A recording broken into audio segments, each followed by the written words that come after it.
Friends, welcome to a very special month on the Film Alchemist podcast. We were so excited to introduce this amazing event to you. Joined today by my friend Alex. Lay out the deets.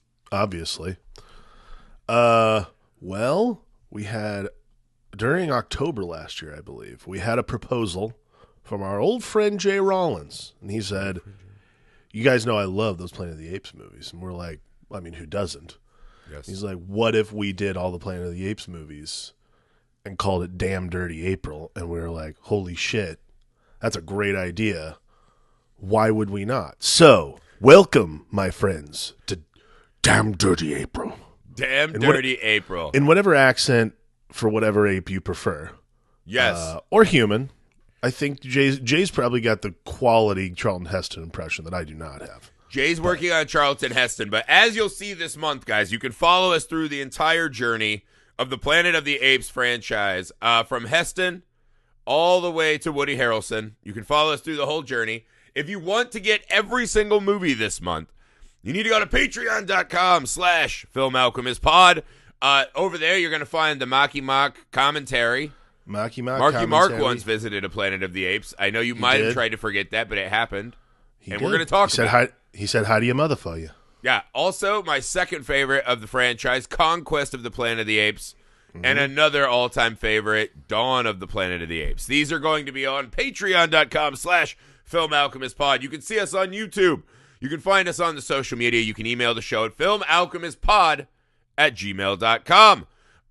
That's all. That's all, guys. Just a heads up, guys. Dawn of the Planet of the Apes was one of the most entertaining we did of this series. So if you don't have Patreon, you might need to grab it. It is a courtesy to Jay that I hid that behind a paywall. Yeah. As I mentally beat his ass all over the arena. Okay, I don't know about that, but nevertheless. I'm sure he'd disagree, but he's not here. So I'm gonna taint the jury from this time. All right, guys, enjoy a Damn Dirty April. We will see you next week. Bye. I can't help thinking somewhere in the universe there has to be something better than man. No! We have seen the birth of the Planet of the Apes. Let's go explain evolution to the monkeys. You may not like what you find. You blew it up! God damn you! God damn you all to hell! It's a madhouse! A madhouse!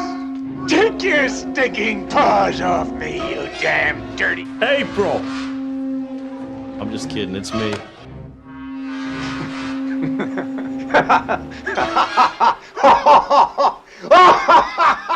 Fucking Apes, dude. I haven't watched these in a while. I'm pretty excited. This is why I wanted to do this, because it's like, I really love the Planet of the Apes movies, all of them. That's why I've got my little Zeus doll. And it's the last bastion of something that like has a million movies and properties attached to it that nobody gives a fuck about. Yeah. That they just get to be like mine, and I get to know the lore of this stupid thing. The Marky Mark, yeah. There's an aspect to the Planet of the Apes movies that like they never really got desperately shitty. Like I think this is like part 5 is pretty fucking shitty. But there is this like aspect to it that's like watchable. Like I think this is a really important thing about the Planet of the Apes series overall is that they never got so bad. Like it didn't turn into like the prequels. It was like a thing where it was just like, oh, the Planet of the Apes movies, that could always happen. And then like, Tim Burton did his thing and like people didn't like it. But it wasn't that bad. It definitely devolved. It's not great, but it's not the worst movie. It's not like. But they made one a year every year, so you can't really. You can't hate them. And there was a TV show. I've watched the animated cartoon, which is awesome. I just reread the novel to get ready for this. Damn. Okay. Yeah. Nice. The original, the novel's a bit different. It's mostly in the ending. It's different. The rest of it is kind of close. Oh, could we talk about the ending for a second? He definitely wants to fuck. Wait, or do you want me to just do an intro before, Alex, or should I just kick it off normal? We'll do an intro before. We got to start this because I'm feeling like we're already juicing here. Yeah. We just slid so personally into the conversation as if it were an ape woman. Dude, okay.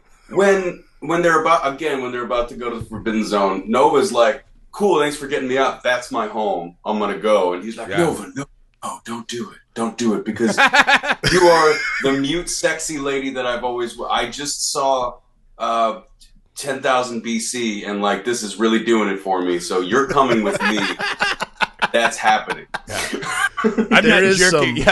I'm not jerking off when I starve to death, Nova. I'm not jerking myself off with a gun to my head. What are you thinking?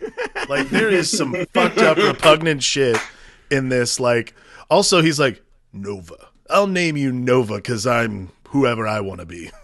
I'm like, that sucks weird. that she got named Nova and he's Bright Eyes. I'm like, that's a fucking shitty ass name.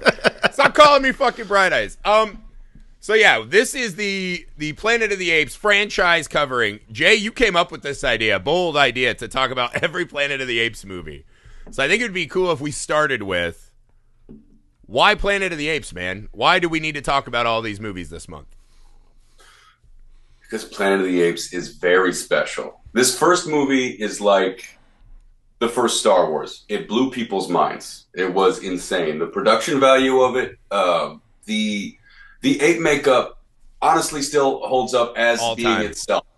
The ape makeup is crazy. The soundtrack is crazy. Cinematography is crazy. Like just like those little let's play with European style Dutch angles and like shaky cam and stuff.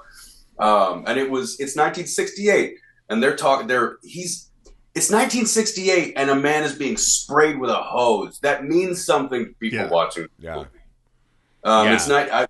I will say that they really like act like the kids are little dummies because it's just like some grown up is gonna go out there and try to make money off of this, as if every hippie calls adults grown ups. Yeah, there is a part of that, because I was telling you to get ready for this. I reread the novel, and it's just this great like classic science fiction horror thing, right? Take something that we see every day and give it this big genre covering so you can talk about it. It does feel specifically like Charlton Heston was way too stoked to just scream "damn dirty apes." Yeah. Right? Like rewatching it as I get older, I'm like, damn, he was loving this role. Like that's kind of rough to watch. There's something real tucked under the rug about that discomfort that we're all feeling watching Charlton Heston doing this, right? Like he's like, it's a madhouse. And it's just a madhouse because he's getting treated how other people get treated, and he doesn't like it. Because he's a wealthy, rich, smart astronaut, right? He's probably pretty cool on Earth. Oh, he's a dick on Earth. I love that first part where he's just like, "Are you an idiot?" for everything everybody says. Everybody's also, an idiot like, compared to him. I'm gonna say Taylor's a moron.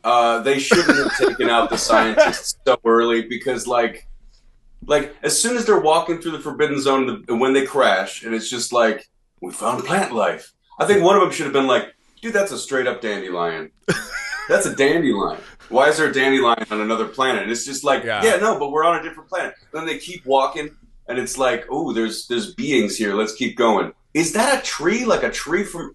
There's humans. This is Earth, you guys. It takes him entirely no one too long. ever calls him out on this. But this is the other thing. They crash land into water. Yeah. Right? They crash land into Earth that has our soil. And when he does the soil test, it's like, we had carbonites or whatever. I'm like, dude, that's dirt. That's our dirt. That's dirt. Well, no, I mean, it would be like crazy, like after radiation has died off stuff. So maybe it wouldn't look right. I mean, I think at a base level, also, like, they jumped into the water. They had to get some water in their mouth and be like, that's fucking refreshing. That's not bad, dude. But he has the entire movie to figure it out. Yeah. Like, the dandelion is step one. Step two is there are human beings here that, evolved on a different planet exactly like human beings. The next step is there are apes here. I know they talk, but that's a gorilla. Yeah. That's a chimpanzee. It's not a huge and they're riding horses. Horses are from Earth, man. And they're speaking English. Just like, head on your ass. He's like, how bizarre a coincidence. What we've established is that Taylor is the worst astronaut to ever be committed to film. Like, worse than that fucking Martian guy. Like, they're all just Well, they didn't even terrible. do the thing Doctor Who does, right? Which is if you are a member of the TARDIS, if you're within the TARDIS's reach, it automatically translates everything for you. Right. It's one of those like stupid sci-fi like workarounds. So when they're on a planet of like slime creatures, it's like, oh, that's how they're all talking modern day English. Right. This movie doesn't even do that. It's just like he doesn't give a fuck. And this script was like doctored and played with by Rod Serling. And really, especially that opening thing and like the beware of the bomb message is this is a long form episode of The Twilight Zone. Well, no, he 100%, yeah. There's the original version of this. So he wrote the first script that he wrote for this was like super expensive because he had like a futuristic society. Like basically, he had like now Society of Apes instead of it being like what ended up being sort of like this primitive look for everything, which was mainly a cost cutting measure. But that twist ending was always in there somewhere. He had always written that ending. And that was the thing that people kept coming back to, and the reason they wanted to end up making it in the first place was because that ending was so. And again, it's Rod Serling. That has to be one of the like top 10 greatest final moments of a movie. Oh yeah, the score and soundtrack drop all the way out, and it's just waves and crushing truth.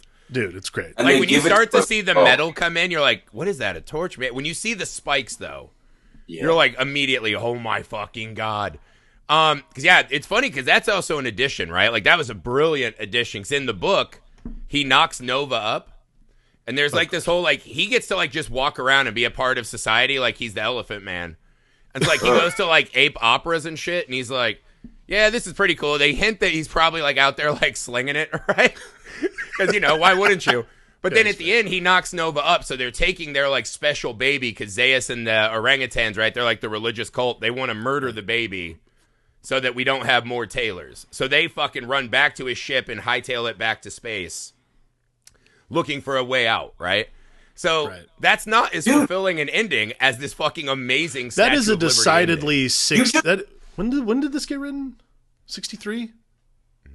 The book? Yeah, the book was 63. Like that's that a decidedly is the 60s plot thing. to Escape from the Planet of the Apes and Rise of the Planet of the, or not Rise, the one where Caesar is like in 1991. That's the plot of that. Where like Zira and Cornelius back in time are like taken to operas and what? I think I see you guys. So they kind of pulled That from makes that, right? This like special child that would be smarter and be able to talk. The other men in that book, they start to try to mimic Taylor more so they can get more treats. So there's this hint that he is going to be the first wave of this human awakening, right? But again, that's all fine and good, and that's fun for a science fiction novel. It's a pretty great novel. This is a movie, though. You got to have that ending. I think if that movie didn't have that last moment, this is the ending. I think for a this movie. begins to like fade away, right? It's so much more obscure. It probably doesn't have movies we're still making today. I mean, that is like one of the cinematic images of our lifetime. Do you think when they started, like when they were like, all right, Charlton Heston's going to be Taylor, Rod Serling's like, cool, I'm going to rewrite the ending real quick so we can't knock anyone up. Goddamn yous! Goddamn yous! Like we want to make sure. Like, did you know Charlton Heston's a crazy person? All right, cool. Let me work on this real quick to make sure no one realizes until like 83 or something, and then we can. And all they did was just like pull him up to the. They didn't tell him what the end of the movie was. They just pulled him up to the thing. Oh my god! Oh my! That's exactly. They told him it was real. He's like, oh my god! I'm home the whole time. Well, you did it. You finally really did it. That is like a really like this movie it's particularly. like a fucking Wish.com Orson Welles monologue. There's this like really weird like that is like for this movie particular like Charlton Heston's like this and the Omega Man is the way he talks is always like he's like always on the cusp of laughing at everyone. It's so weird. I think it's more he kind of reminds me of Clint Eastwood in Gran Torino, probably. Like he's just looking around. He's like, "God damn, all of you." Is that just how we all feel about Charlton I think Heston Charlton now, anyways? Heston is always looking down. I think Charlton that's how Heston I was feel. always the guy from Gran Torino, no matter what. We're just. I think Taylor it like represents sort of a greatest generation dude who understands what the hippies are talking about, but thinks it's all gonna disappear anyway. Like he's also got his bank, so he doesn't give a fuck. That Taylor is, I mean, Taylor is the epitome of baby boomer. Like there's this, it's because again, I realize I've only ever shown up after the Jets crashed.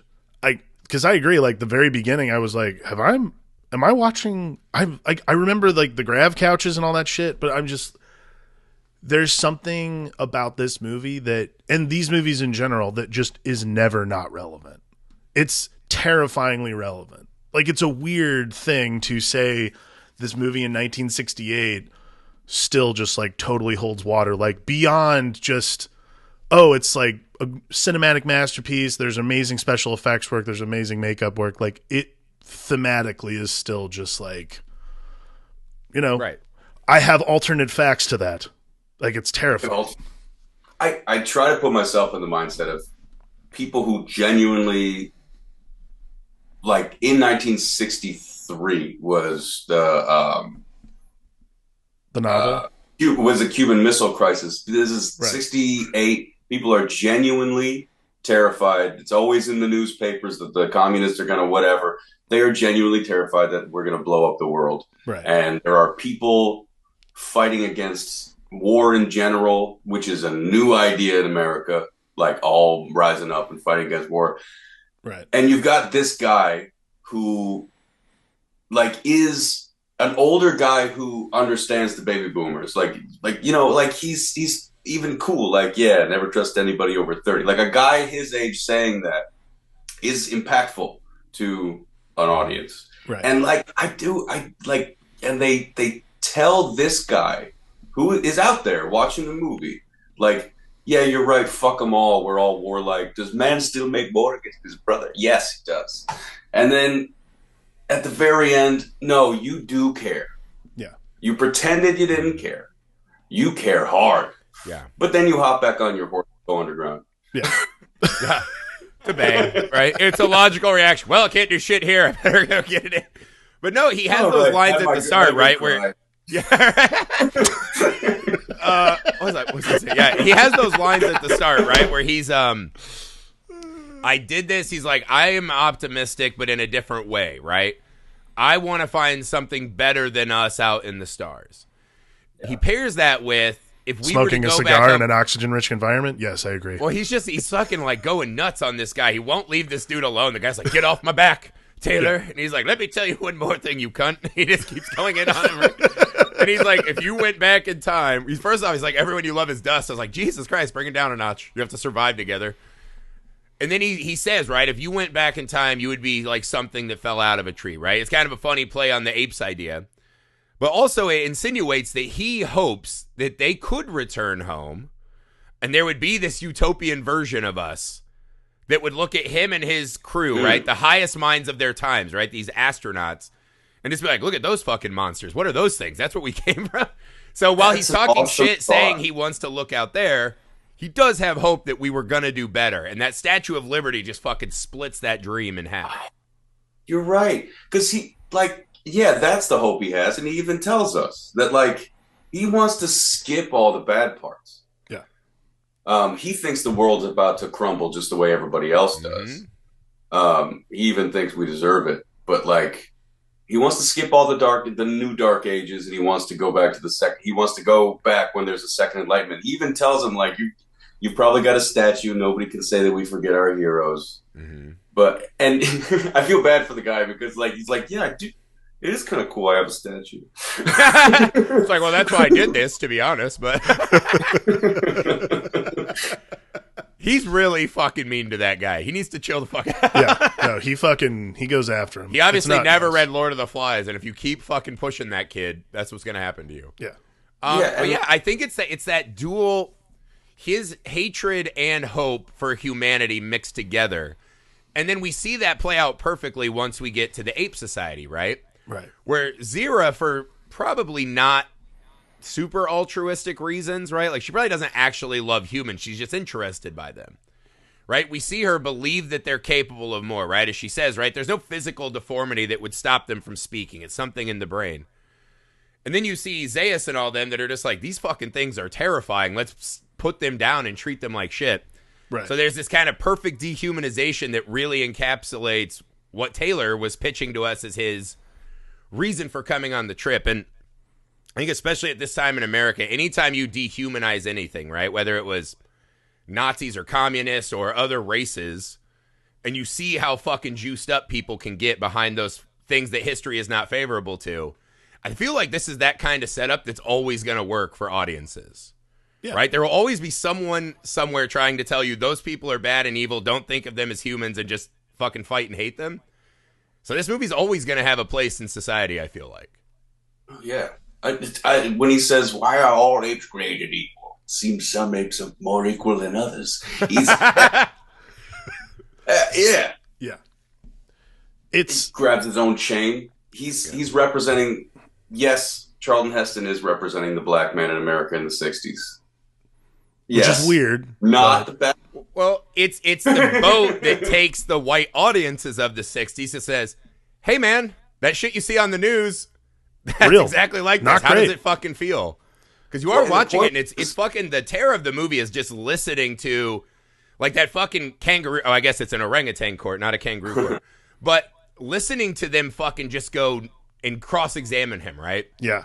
They are staring in the face of this creature that is responding to their questions in their own English. The thing that is really fucking stunning is that they have an alphabet, right? Which we always forget that writing was an enormous fucking invention for our species, right? Right. So he knows they have the same fucking alphabet as us. That should be another red flag. That should be you can't really mimic this as well. And just listening to them, like, what's the second scroll say? And he's like, bitch, I'm not from here. I don't know the scrolls. They're like, see, idiot. And you're like, it just gives you chills because there's so many parallels in our real world. Yeah. Where you're like, man, these fucking systems of power, man, if you're not with them, it's pretty fucking easy to get steamrolled. I love that shit in the movie. Yeah. And that's, while I was saying, while I was watching it, I was like, there's no way he doesn't know. There's a point,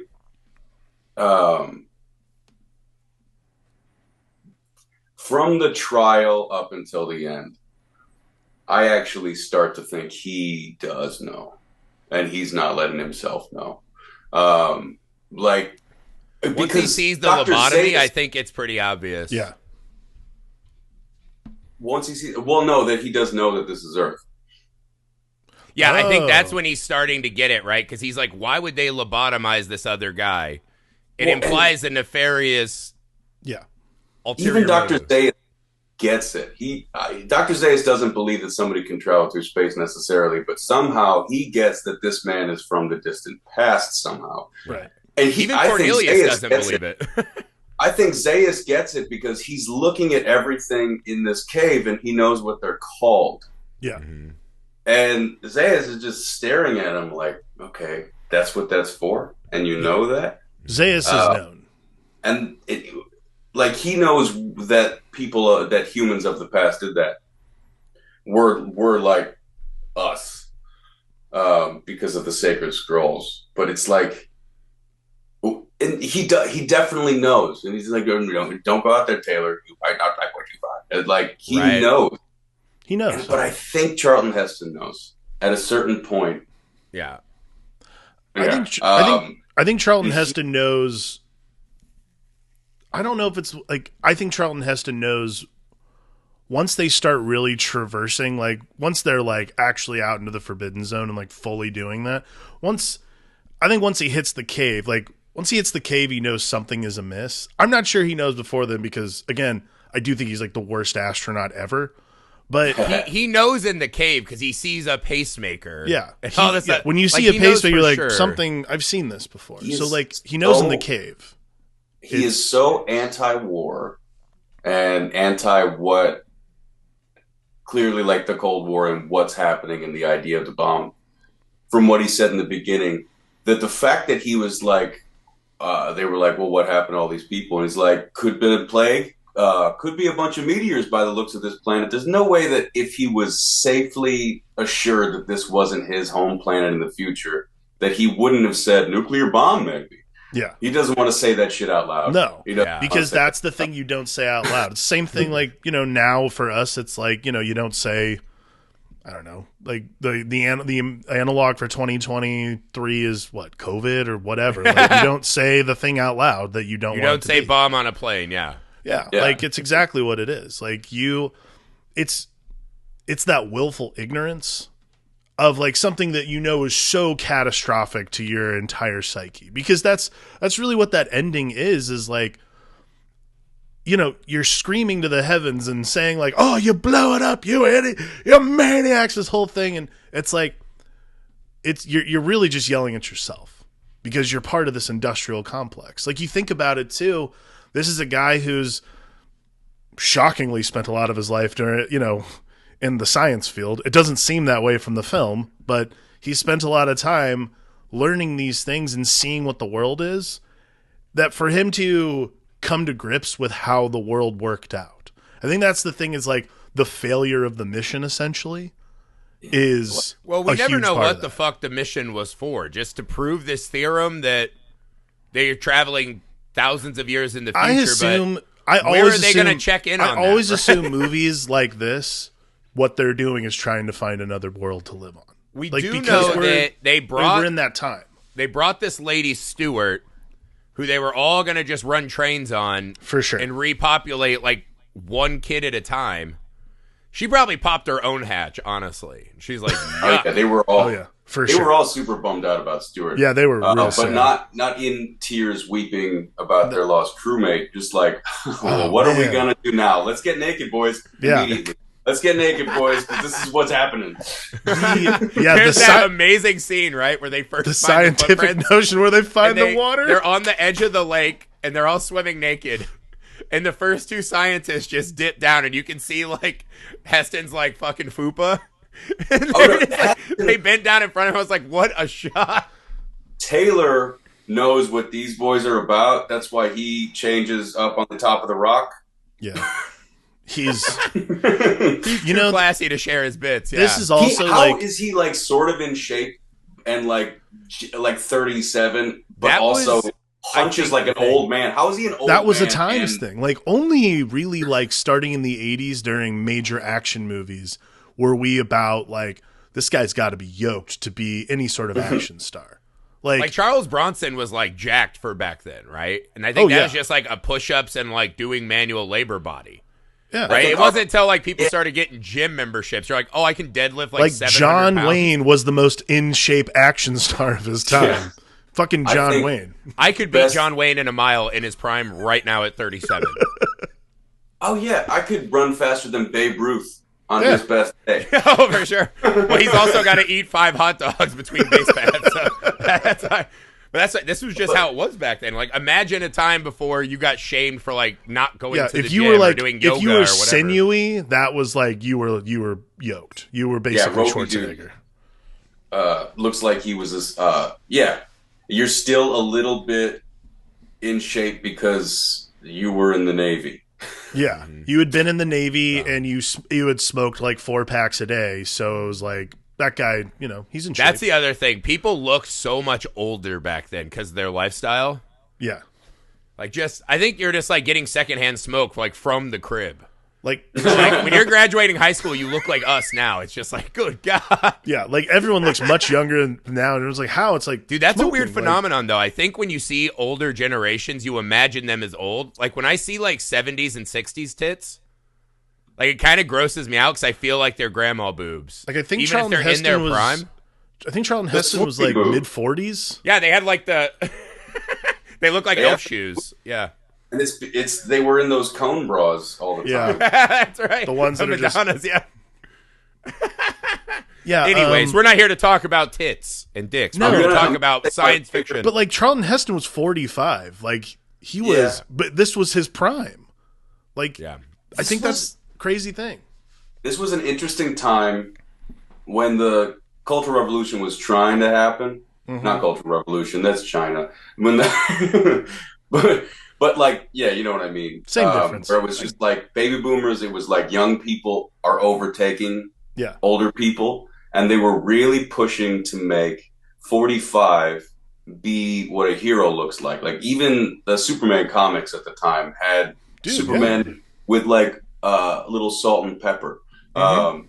like Dad knows best was the action. Everybody hero. wanted to be the Cleavers. The Cleavers were the paradigm. It was the nuclear family. It was how it was. Even up through, and especially in the 60s, because the nuclear family was, everyone had come back from the war. And I was watching that was Griffey, that was that Bernie Madoff documentary we were talking about the other on another pod, which was like people came back from the war and were promised, yeah, here's your white picket fence, here's your house, here are your 2 kids, and here's your wife. Like, that is the standard. That's what you should always be doing. So like Ward Cleaver was gonna always be that standard up until, I guess, like the early 70s. Pretty much when Vietnam became like a serious talking point in our country. I feel like that's when the paradigm started to shift. Yeah, Battle for the Planet of the Apes. Yeah, that's exactly why these movies are important, by the way. Exactly. 1968 to 1972 is like the most important thing that happened to America. Yeah, you're not wrong. Well, it's why we're here. I mean, World War II is how they got there, but 1968 to 1972 is why we're here. Right, no, totally. Why the hard reaction to that happened in the 80s. Yeah, the 80s, we kind of became a Monster Energy drink of a country. Yeah. Well, the 80s was that time where we're just what are our worst habits? We just amped them up. We were prosperous. Yeah. We had figured out how to make money by sitting on our asses, and that was like exactly how it worked. That's why Wall Street is the paradigm movie of the era, because that was what people aspired to be. Like, what's interesting to me about Planet of the Apes is particularly this one. Like, again, all of them are interesting, I think. But the first one, watching it now, is fascinating because, and maybe it's just because we just did the State of the Union, but the orangutan court is terrifying. They remind you of Joe Biden? Is that what you're saying? No, it just Anybody catch that one? I love it contextualizes this whole aspect of society we live in, which is like, well, I don't believe that. That's not what it said in a book. Well, why is that guy talking? What does it even matter? Like, it is heretical that you exist. Yeah. Yep. You're not supposed to exist, and so this is heresy. Because my opinion is different than yours. You represent heresy. You represent the alternate fact that I have absolutely no interest in believing in. But remember, though, that's the party line. They are the orangutans are the Illuminati. They know the truth. They know the truth. So what they're telling to these chimps, second tier of society, is what they've been taught in school. And actually, so before the trial happens, before Zaius knows that Taylor is going to be in there with his thing, he says, Cornelius, have a meeting with me. He was going to let him in on the Illuminati. He was going to be the first chimp to know about this. He's going to say, I'm going to show you the 26th scroll. Okay? Keep that door closed. This is what's going on. Right. Stay out of the forbidden zone. Mm-hmm. You're going to go on your little excavation. You're going to be gone for 2 days. You're going to come back and you say you saw nothing. And maybe you and your wife get a nice house. Yeah. That was what was going to happen. Right. Yeah, well, there is this kind of scary element, too, where he calls him out on it, right? Is that the orangutans represent faith and science, right? Which is terrifying that they're that close. The two of them cannot truly exist together, right? He's like, of course, there's no contradiction. You're like, well, we live in a world where we know that there fucking is, for sure. Right, yeah. So yeah, they have this like weird caste system, right? Where orangutans are at the top. The chimps, even though they're probably the most effective of all the creatures, right? They're like the second layer. And then the gorillas are just there to beat people up, right? They're like the outcasts. That's another thing, man. It's just startling in this movie how many times gorillas just run up and start pummeling the shit out of humans. Right. Right? Like, it really is, like, jarring to watch. And then you're like, again, but this movie does a great job of just linking it back to shit that we would have seen on TV. Right. Right? Like, when you started seeing those marches, right, hit TV waves, and white people are like, ooh, God. You're like, right? That's what this movie's kind of putting us on. So there's this interesting, right, like, they are at the top of the pyramid, and they just keep making people lower and lower on the pyramid do all this horrible dirty work so they can stay high-minded and above it. Right. I don't know. I found that interesting. It is a true class struggle movie because it's... Oh, totally. Let's just put this in the... Human beings, he even admits it, like, scientifically. He even, like... when Zaius is reading the secret 26 scroll, he says, among primates, they are whatever. He knows humans are also primates. He knows humans are also a kind of ape, but he separates them from the rest. And what it is that hierarchy system of the people in charge who actually know what's going on, the middle class who get to tinker but don't go too hard, Right. the lower class, but the working class who is doing fine, who still gets to be told you're better than that. Yeah, create so a boogeyman. Don't try to rise above your station, because at least you can take out your day on this thing. Right. Because they are scum. Yeah. It's fucking scary. It's fucking scary. It never because that shit happens all the fucking time, dude. It's we have relevant. Nazis on the rise again. You know what I mean? Yeah. Like it's just somewhere in our mind we fucking.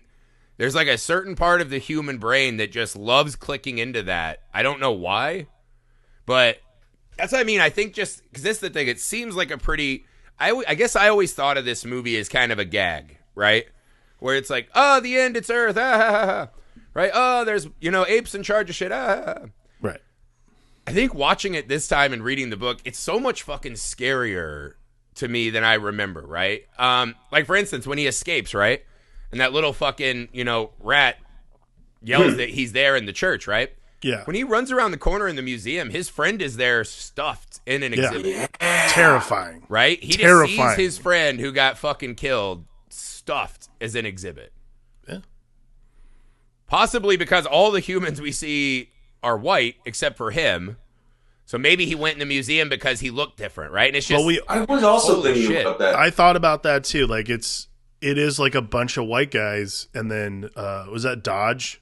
Dodge is the one that gets killed in the beginning, right? I'm gonna say that's fucking crazy because this is Manhattan, and the descendants of the people from Manhattan are not all white.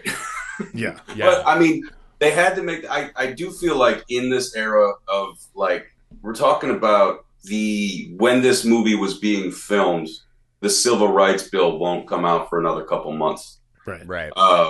So it's if you put and like there was no Fox News, but there was kind of Fox News. Like there were people talking. Fox News was society back then. That was Fox News was just society. The society I mean, like there south of the Mason-Dixie line. There were those people, and they best they could do was put out newsletters or whatever, and they would make speeches. There were those people who would come back at a movie like this, being like, "Look, they had a black man being brutalized. They hate the police. They hate law and order. Blah blah blah." So, giving a white audience where white people are that lowest class, where the working class gorillas get to beat the shit out of them. Also making it so that the gorillas, the darkest skin of the apes, are the lowest caste. Yeah, I think you just want to see white people getting clubbed. I think it kind of dilutes it if it's, here's some more black people getting clubbed again. Right? Yeah, I think the point of it is to shine a light on white me. people and say, this is what you are just fucking not saying, right? You're like, you're okay because you're in your suburb. You don't have to join the fight. This is what's fucking happening, right? And if this can happen to one group, it could happen to you someday, right? Yeah, I think we see that a lot with this police shit and the, murders, and they're using too much force, and they're all militarized and shit. Right. I think it's one of those things that like white people see, and they're like, my life is pretty much okay. How is this happening? That's crazy. But you have to, if you are the bottom of the poll, right? Or if the authorities and systems say that you are, they just fucking take whatever leeways they want, right? And especially in a world like this where there's no media apparatus for outcry and this and that, how the fuck do you affect change? Right. Yeah. And so I think it's one of those things that, if you were in the suburbs, right, and you weren't redlined out of getting your fucking house and white picket fence and this and that, it's hard to imagine that those kind of things could happen to you, right? We had just won the Great War, and we're the best country on earth, and we have all this fucking prosperity. But this is happening right here, right? And so I think you have to hammer it home that you could be in that cage. Well, and personally. this is the funniest thing for me is that it's like people just keep forgetting. Like MLK worked for nonviolent resistance, not because he was Jesus Christ, but because there were cameras on them. And he wanted people in the North. He wanted white people in the North to see if a black dude is just standing there, the cops will beat the fuck out of them. And 1967, 66, white people in the cities were like, oh my goodness, do you see how people are, the police are treating black people? And then there was a little civil rights bill. And then we go to 1993 and there's Rodney King and white people at the news and going, oh my goodness, did you know that police are beating up black people? Let's cut to fucking 2020. Oh my goodness, did you know that police are beating up? Like, come the fuck on. Right. So well, you can say it all the time, but when you see those guys beating the dog shit out of Rodney King, multiple grown men, it's like, you can say that all you want, like, oh, there's an unruly driver and the cops had an altercation with him. When you fucking physically watch that, you can't help but feel more, empathize more with what's happening, right? Sadly, it'd be nice if we could all just fucking do better because we heard there were not good things happening. But it's the same, like in the NFL, right? Like when you see a running back knock his wife out unconscious, everyone wants more punishment than like, oh, he had a little, like what was his name? Greg Hardy, this NFL player who went on to be a UFC fighter. They signed him after he beat the shit out of his girlfriend, threw her on a bed that was loaded with like AK-47s and shit. Like a fucking wild scene from Scarface. And he got suspended and I think eventually the team dropped him. He just went on and made like a couple million in the UFC. Yeah. So it's like bread and circuses, baby. Bread and circuses. Because we didn't have video. Your job is to distract people from what's going on. They will give you millions of dollars and they will take care of you. That's right. Oh, let's do better at distracting people with this podcast. We are not part of the system. But see, like, this is the thing, though, is that is what Planet of the Apes does. Like, the fascinating... Thanks for bringing it back. We were dangerously close to talking about things of substance, which is we can't take it away because it is like what Planet of the Apes does. It's a story like Rod Serling never wrote fiction that didn't critique the society that he saw. Like this is exactly what Rod Serling would have. Like if Rod Serling was alive today, he would have a fucking podcast and he'd be talking about all the story. Like he would be like recounting the stories of things he saw. Like that's exactly what the Twilight Zone was. That's any movie he made. Like he wrote all these like political thrillers. Some of them that got like turned into other movies and shit like that. But this is probably one of his crowning achievements is writing a movie that was so effortlessly entertaining for people and also was such a shock to your system if you look at it from a sociological perspective. And because society hasn't changed, it's still shockingly relevant and terrifying that we all just sit here and don't want to discuss the like elephant in the room, which is that like we don't want to listen to each other, we don't want to have those kinds of conversations, we don't want to be receptive to other people's ideas because it dismantles the status quo and takes away power from another group. It's a really fascinating thing because, again, at the end of it, it's a fucking entertaining movie, and I love Planet of the Apes. That's the separating. That's why this one is so much better than every ape movie to come after it, I think, is because it is wildly entertaining. We don't even see the apes until like 35 minutes. Oh, yeah. No, it's a lead. It's wildly entertaining. It feels like you're in a fun ride, but still just fucking packs this devastating punch, right? Like we're sitting here talking about this, what, like 50, 60 years later. It's still fucking devastating to watch, right? And that's like when you see like the Marky Mark one, they amp up the action a lot more than digging into, you know, the core of what is scary about this science fiction premise. Right. And it's a little different in the new trilogy when you see modern day San Francisco and you're like, all right, animal testing, blah, blah, blah. This one, well, not feeling like it is on the nose a lot, but not in an annoying way. It doesn't feel like it's like, see how bad society is? We're doing that. It's just it's just a conversation. It's very effortless. Yeah. That's genuinely what I love about 1960s sci-fi. Like Phil K. Dick, Heinlein, any of those books from back then is people just weren't afraid to be on the nose. The Twilight Zone, people were not afraid to be on the nose. Yeah. And actually, Jordan Peele is bringing that shit back because I love what he does. He's like, okay, This is the allegory. Now enjoy this beautiful movie. You know, like, not enjoy this awesome movie I made. I am making a statement. Fuck you. Yeah. Look how entertained you can be by a statement. I mean, that's why he rebooted the Twilight Zone, because he absolutely knows he didn't write any of that, and that show sucked. That show's very bad. That's like the Twilight Zone lands on a planet. It's like, what have we become? But he's this is the important thing. But this is, to me, it wasn't great. It was not my favorite. Black Mirror is obviously a much better successor. Yeah. But attempting to do those kinds of knowing the Twilight Zone brand is an important thing, and attempting. That's why Jordan Peele is good at this kind of thing, because knowing what that subversion is supposed to be is, I think, the important message. It's important to tell those stories, just like Planet of the Apes. It's important to tell this kind of story because it's always relevant. People are always going to rally against something that they don't want to have to believe, because that's what belief is. Belief is, belief is a terrifying thing. It's awesomely powerful and also horrifyingly destructive. Well, I always think the best science fiction has a horror undertone, right? It's totally this fear of a chaotic, unpredictable future, right?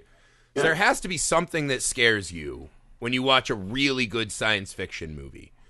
What this one does, again, this was, as Jay has said, right? It's like the Cuban Missile Crisis, the Civil Rights era. There's a lot of change in American culture, but I think this one just captures, it kind of zooms out a little bit. So what you're afraid of is a lot bigger and amorphous than there are bombs close to our country, right? But that's in there, right? There's all these societal revolutions and class stuff and, economics, whatever.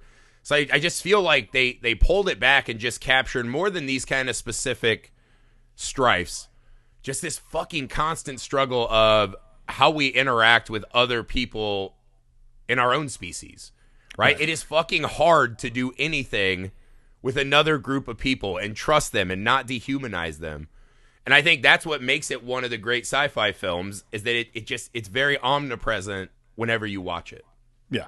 I am going to put my conspiracy hat on today because... Oh, hell yeah. I don't know. That's what we do. I don't know if this part was recorded, but I was talking earlier about what I love about this is that I've seen all the Planet of the Apes movies. I started watching Planet of the Apes in 2001 when the Mark the Mark one came out. They did a marathon of these on the Sci-Fi Channel, and I was hooked. I was 12 or something. And I got all the VHSs, and I got a Cornelius doll, which I wish I still had. I had it still in the package and everything.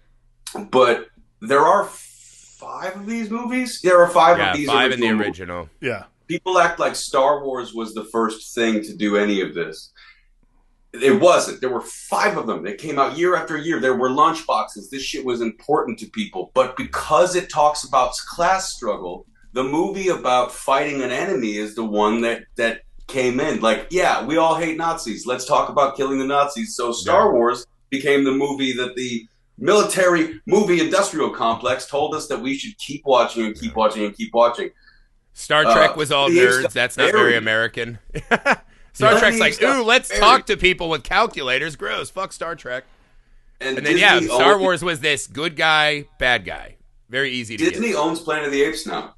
And so I don't want a 4th sequel to the Andy Serkis one, because the 4th sequel will inevitably have to be a remake of this. Yeah. And what they do with it, I am scared to find out how they justify.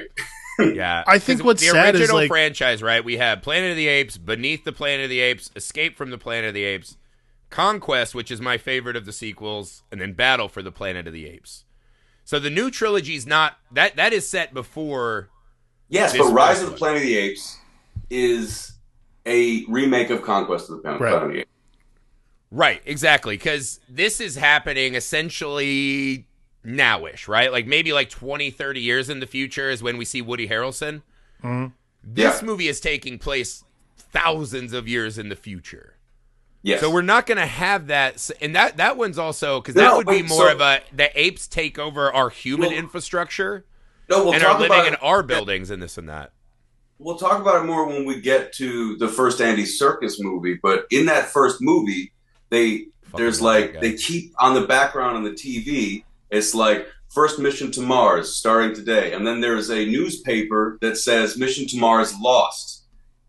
That's setting up that fourth movie. You can totally set up that fourth movie. These people get lost in a time warp or whatever. Completely different kind of movie than the trilogy, but whatever. Each one of those movies was directed by somebody else. And you just get to redo it.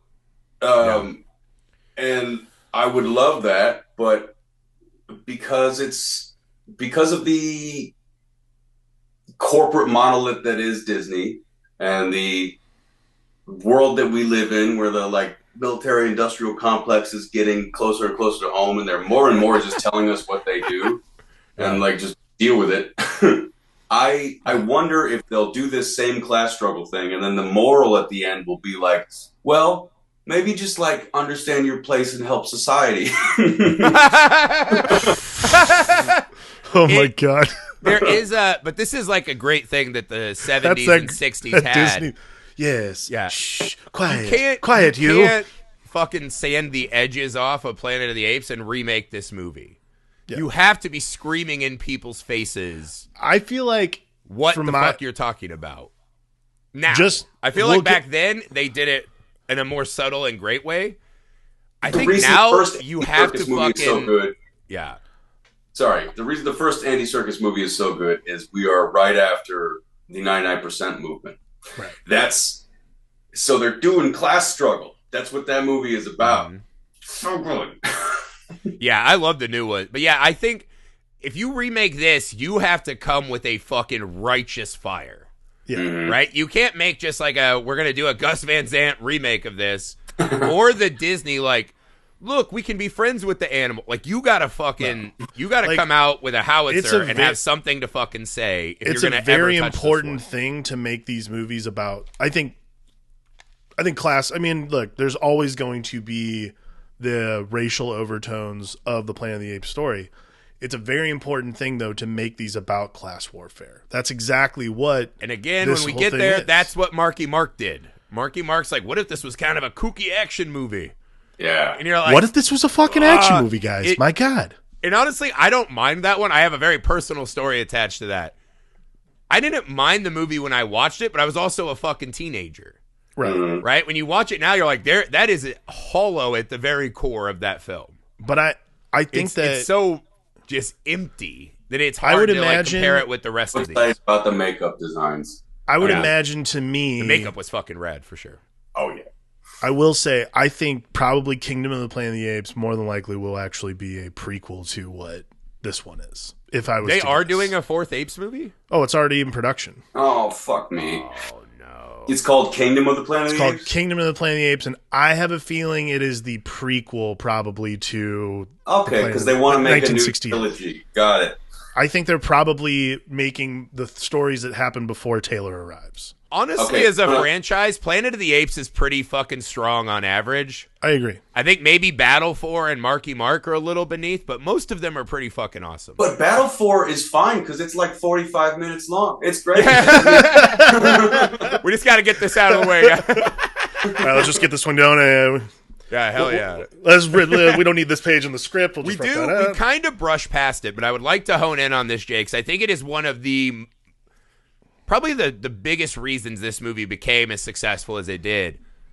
We do need to just really fucking gush about the makeup effects and how they designed the apes. And the people they hired, like, what is his name? He played Cornelius. What is his name? His name is Roddy McDowall. Roddy McDowall. I saw Fright Night for the first time this year. And I'm looking at it, and I'm like, why do I know that guy? Yeah, his eyes, there's something in his eyes. Yeah. And, like, the eye acting on Roddy McDowall through the makeup is so good. And they get a lot of emoting. Like I said, I started falling in love with these movies because I saw the behind-the-scenes documentary on the Sci-Fi Channel first. Right. And the way that they like train them to speak in these things. Mm-hmm. And I think that's what's cool. Zira could do these wonderful things with her mouth, like to make it look like she's going. Yeah, hell yeah. I think that's what's interesting is like John Chambers built these because it's multiple pieces, and actually, like, you can see, like, the makeup process was really interesting. But what I like the most is John Chambers, because you're right, like, it's all about the eye. It's all eye acting, because those mouths can articulate only so much. You smash them together when you kiss. Right. Well, it's like that. It's like that thing, like, like the thing people complain about when they watch anime, which is like, oh, everyone just talks with their mouths wide open. It's like, but that's like not the point. You're not supposed to be staring at their mouths when they're talking. Except for Alex. That's just. I'm just kidding. Why do you have to do that? Anyway, so like, but put him in the cage. Mom and Dad fighting again. That's what I think is really fascinating. Is John Chambers knew that it was going to have to work with all the eyes. And that's what became so beautiful about the makeup, is like you completely lost track because you just assume, oh yeah, they're talking. Of course, that's everyone talks. Even like Cornelius and Zira, the way they naturally fit in different styles of hair. Yeah, it's like I saw this side by side at the trial, and I was like, that's just spray. Right, like our grandmas used to have, right? That whole fucking can of Aqua. Right. But it was just, I was like, what a fucking great touch, right? To differentiate. With swoops of hair, right? Like, even all the orangutans, right? They got that. They essentially look like Trump and the kids. But they had these little features that just go a long way. I think the makeup is... Because that's the thing. If you did it... If the suits were worse, it wouldn't have worked, right? Like the zipper suits of, like, 50s sci-fi. And there wasn't really a step beyond this, right? Like, this couldn't have been a claymation. This couldn't have been... There's no effects, like CG at that point. So the whole movie kind of lives and breathes on how much you can make us believe that these apes had evolved to become us in this new world. And to your point, right, the fucking eyes and everything, there's so much humanity that we latch onto that it becomes totally believable. Everything about it, the visuals of it, whoever did the set design, the costumes are great. I mean, they're all... That's a cheap way to do it too. They all sort of wear like their cast's uniform. Yeah.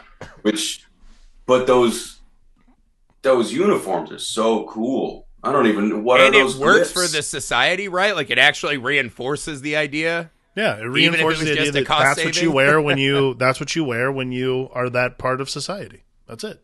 Yeah, even and the little gorillas kids wear jumpsuits for the most part, unless they're like the head gorilla leading a team. You know what's interesting too that I noticed this time is all the gorillas wear jackboots, and none of the other casts have to. They all are able to wear shoes that actually fit their feet. Yeah, they have like the fucking things that runners got in the early 2000s. Yeah. The toe shoes. I want those shoes. They have those like I Webby shoes or whatever they're called. My wife got them on the hope that it would make me run, and I put them on once, and I'm like, I can't leave the house in these. Those are disgusting. I wore Crocs in public, but I never wore the toe shoes. No, I wore them to Runyon once. I did wear them out. I do want those, because like sometimes I get that thing where I want to separate my toes. You ever get that? Oh, where, yeah. like, I hate wearing socks. I'm almost always barefoot. I can't stand it. I'm with you. Yeah.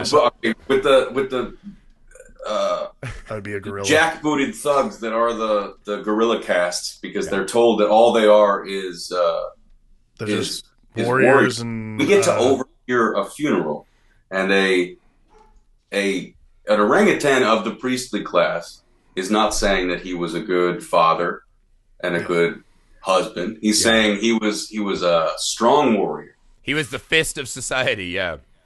And defender of the faith, and blah blah blah. I don't even know who he was a warrior against, because these motherfuckers claim they don't fight the way that we did. They have like political infighting, right, about like what science programs go, but yeah, they don't have. That's the differentiator, right? As they say late in the film, right? Zaius, he's like, you kill for greed and lust and right, sport and this and that, and I was like, yeah, you got us, but that implies that they don't. Yeah. So the gorillas are only there to beat the shit out of. Well, isn't that like these human political dissidents? That's right. Well, that's that great thing. Is you're just that's that great thing. Well, there has to be an ape jail, right? Because they're going to get 2 years. Well, that's that thing about politicians is like they never are willing to see you. It's this self-reflection. You can't self-reflect like that. When you are in charge, self-reflecting leads to everyone realizing you're full of shit. That's the whole point.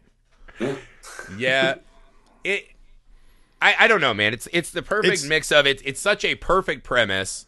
It has so much commentary, but it's not bogged down by it. It still is this fun, like even just Taylor running through the streets and them catching him in a net and the gorillas jumping down. Yeah. It gets this kind of authentic, this is a world that I can believe exists somewhere.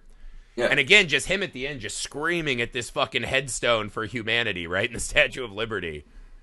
It's like Ebenezer Scrooge seeing his own tombstone, right? It's one of the great movie images I've ever seen.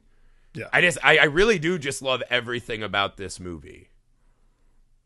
Especially the score. We haven't talked about Jerry Goldsmith, but he does like score the shit out of this thing. Oh my god, those bongos and the holy shit! And it's just tension. That's it. Hey, wait! This is just like the Twilight Zone in that the whole first part of the movie is something else. And like people, I don't think you saw movie trailers unless you went to another movie. No. Yeah, as a kid, it was you came in for the first time. Always in the movies. It say Planet of the Apes, but you don't know what that necessarily means. Yeah. So you're just watching some sci-fi thing. You haven't seen a sci-fi movie since Flash Gordon, and this looks fucking great. Yeah.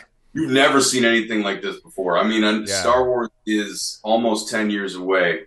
Mm-hmm. And you'd be blown away by the like effect of my favorite shot is the ship going into the ocean. Yeah. I don't know how they did it. I can't figure it out. It's so good. Yeah, honestly, I think the coolest scene, I don't know if you guys agree, it's the first time when they see the other humans, they're like, well, they're not jumping us yet. Great.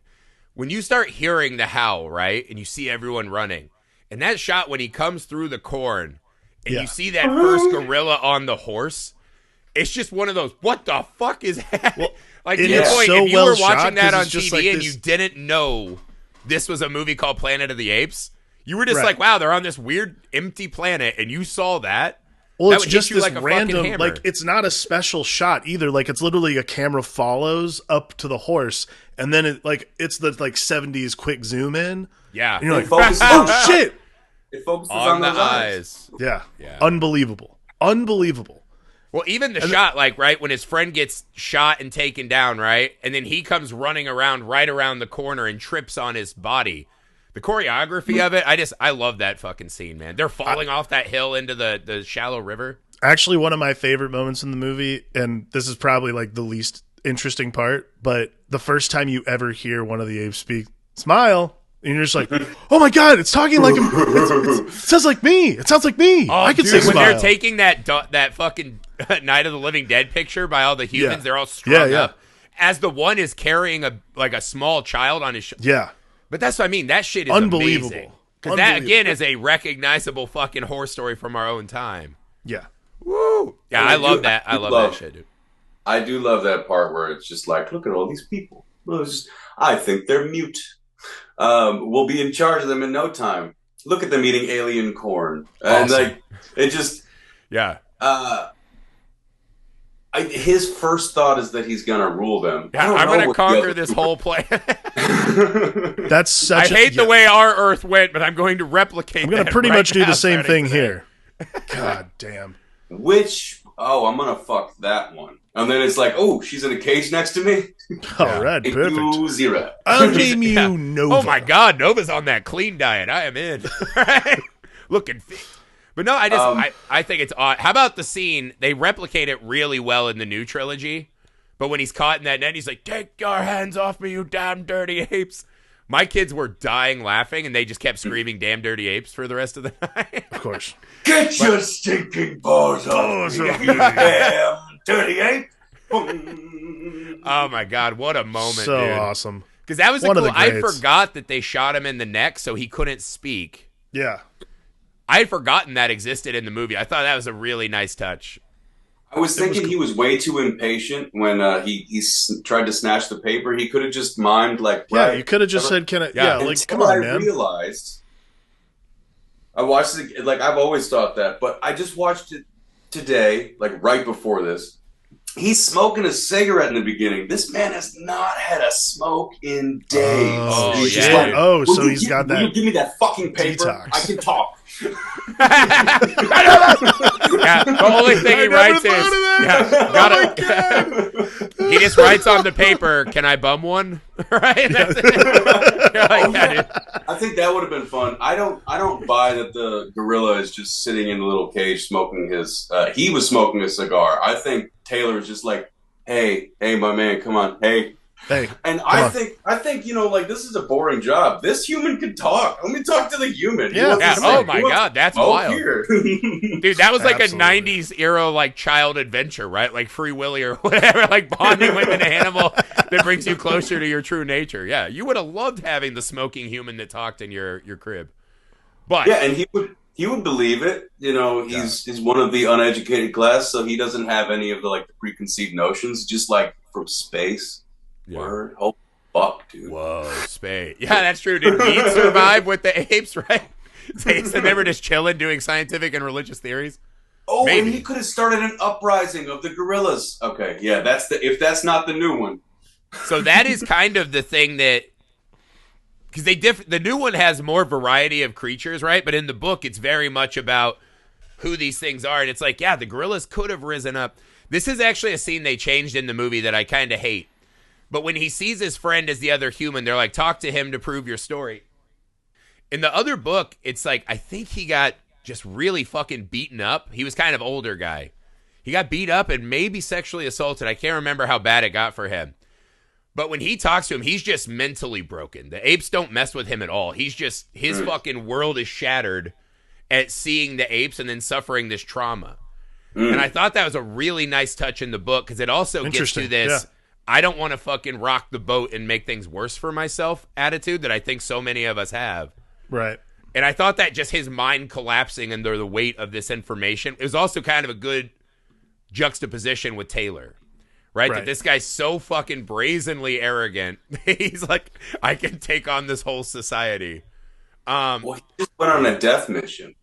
Yeah. And he thought it was going to be cool. He wanted to be on a rocky planet with nothing.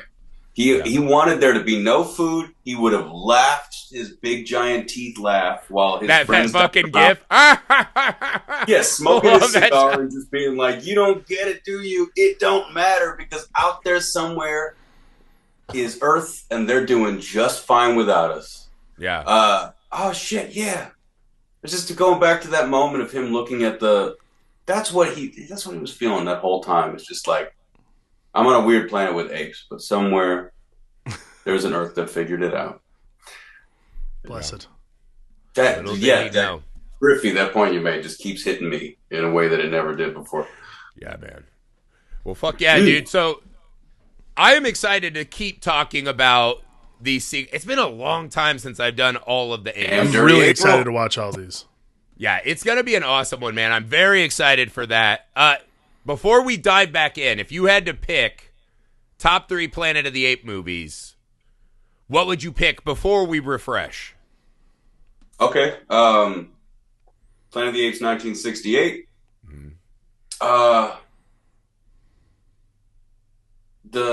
What's the second Andy Serkis one?